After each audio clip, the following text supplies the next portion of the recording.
Les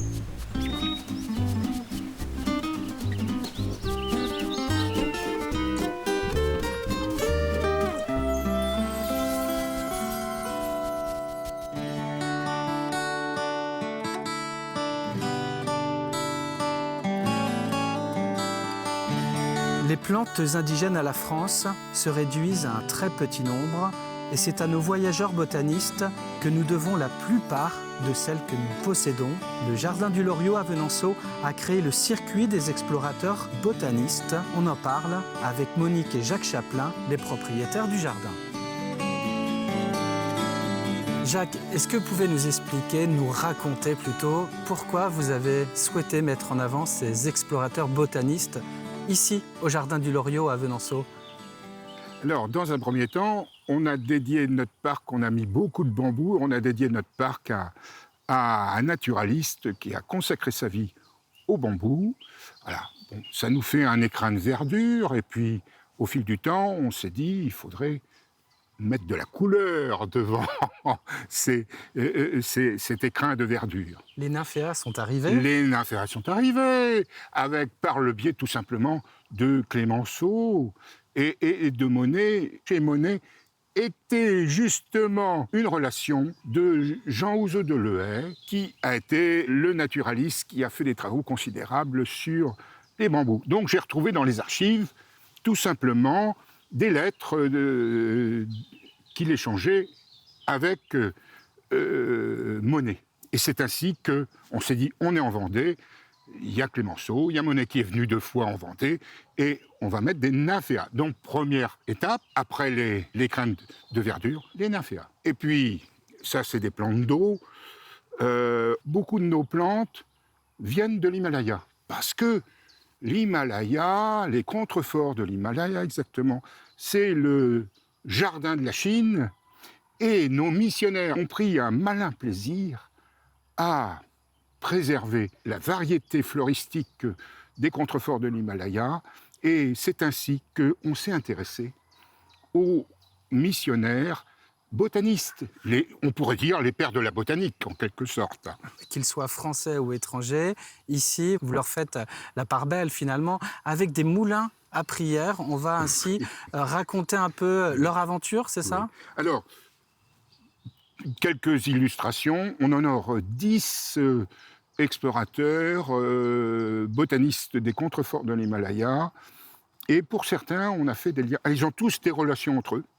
On va voir. Ça se passe au 19e siècle? Ça se passe au 19e, début et puis fin, début du 20e siècle. Alors, vous avez tout à fait raison. Qui sont ces explorateurs? Alors, on va dire le plus ancien, et peut-être un des plus connus, c'est le père Jean-Marie Delavet. On a dans le parc introduit de nombreuses plantes du père Delavet. On voit quand ça se décline de l'AVI, c'est du père Delavet. Alors, on lui doit quoi comme plante qu'on connaît chez nous aujourd'hui? Beaucoup de rhododendrons, le talictron qui porte son nom, et devant nous, on voit là le lonicera, c'est-à-dire un chèvrefeuille de l'Himalaya qui est en pleine floraison en ce moment et qui est très odoriférant. Mais c'est une toute petite partie des milliers de plantes qu'il a collectées. Alors ensuite, on rend hommage au père Farge. Le père Farge, c'est celui qui est à l'origine du genre de bambou, le Fargesia. Fargesia, qui est un bambou cespiteux, c'est-à-dire non traçant. Avec lui, vous êtes tranquille, il ne va pas s'étendre. Alors Jean Houzeau nous dit pourquoi d'ailleurs il est non traçant.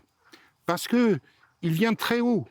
Et plus le bambou est haut, c'est la théorie de Jean Houzeau, plus il pousse haut, moins il trace. D'ailleurs, la Vendée, vous en faites un lien avec ces aventures botaniques de nos explorateurs. Hein? Tout à fait. Si on est un petit peu curieux, on s'aperçoit que les Vendéens ne sont pas étrangers bien sûr aux missions catholiques aux portes du Tibet. On a le père Ouvrard, notamment, de Saint-Vincent de Puy-Maufait, qui a rencontré, alors, Alexandra d'Avinal, c'est la fameuse Parisienne qui va avec son fils adoptif Dongan à Lhasa, et qui est accueillie par le père Ouvrard dans la partie la plus reculée de la chrétienté dans l'Himalaya. Jacques, je sais qu'on pourrait vous laisser Eh ben, bien sûr, on en a cité 3 sur 10, mais c'est déjà pas mal. Hein. pendant des heures. Ici, sur les 7 hectares, hein, c'est ça, 7 hectares du Ouais, jardin tout du à fait, Loriot. ouais. C'est un voyage autour du monde avec effectivement l'Himalaya en bonne place. Ici, c'est une évasion pour vos visiteurs. C'est en ça qu'ils viennent en premier lieu découvrir le jardin, j'imagine? Bah, le jardin, Il y a des pagodes.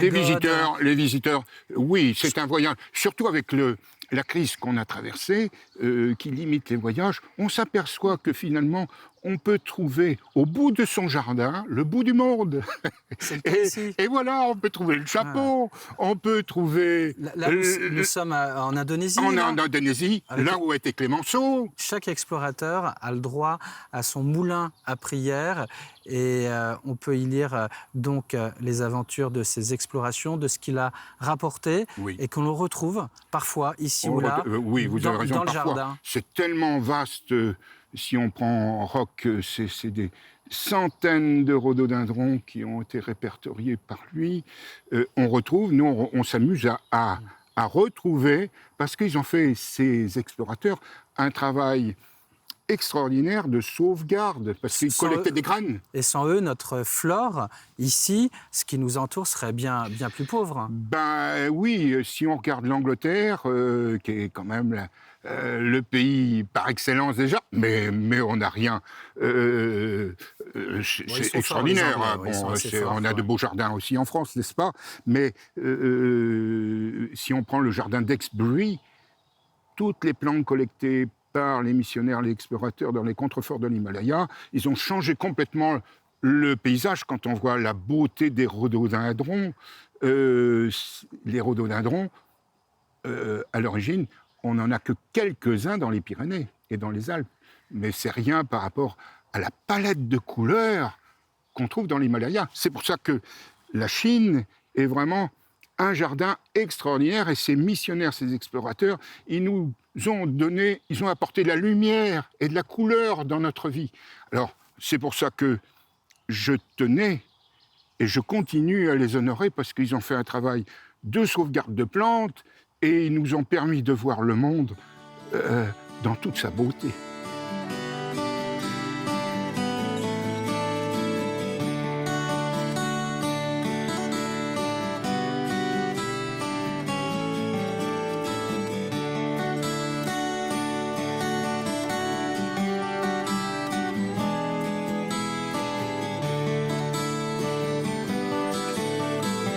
Alors Monique, avec vous, si vous voulez bien, restons un peu en Asie, Oui. avec les hydrangeas voilà. qui viennent souvent, d'ailleurs, eux, plutôt du Japon. Et Dieu sait si vous en avez beaucoup ici au Jardin du Loriot.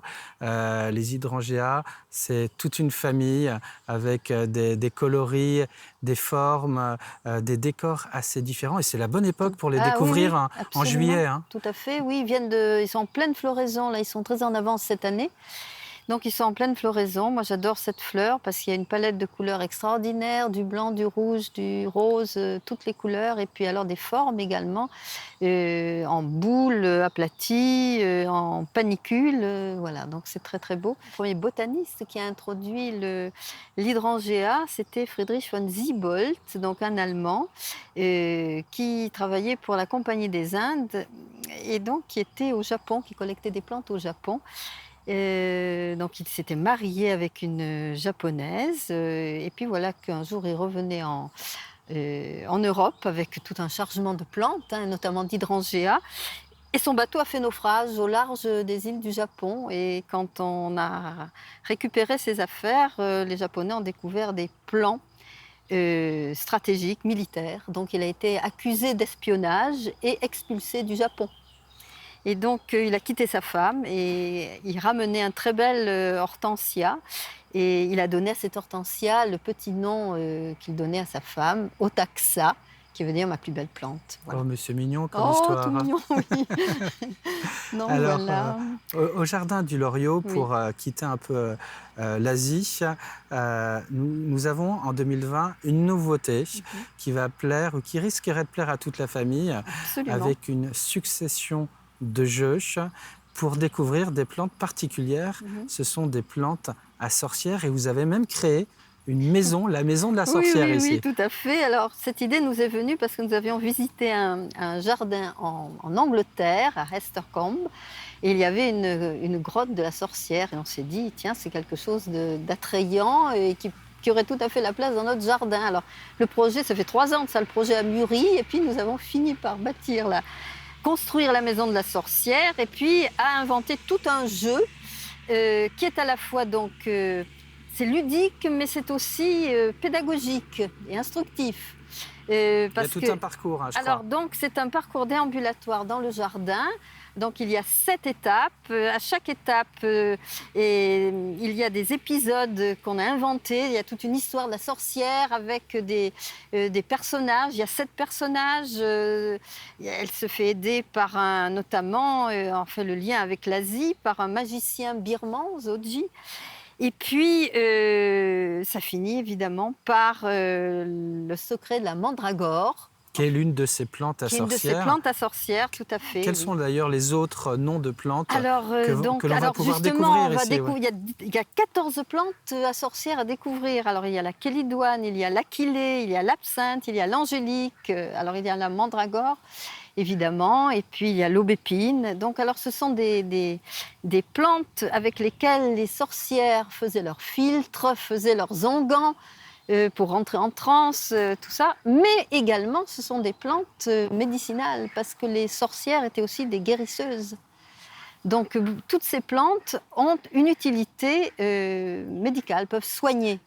Voilà.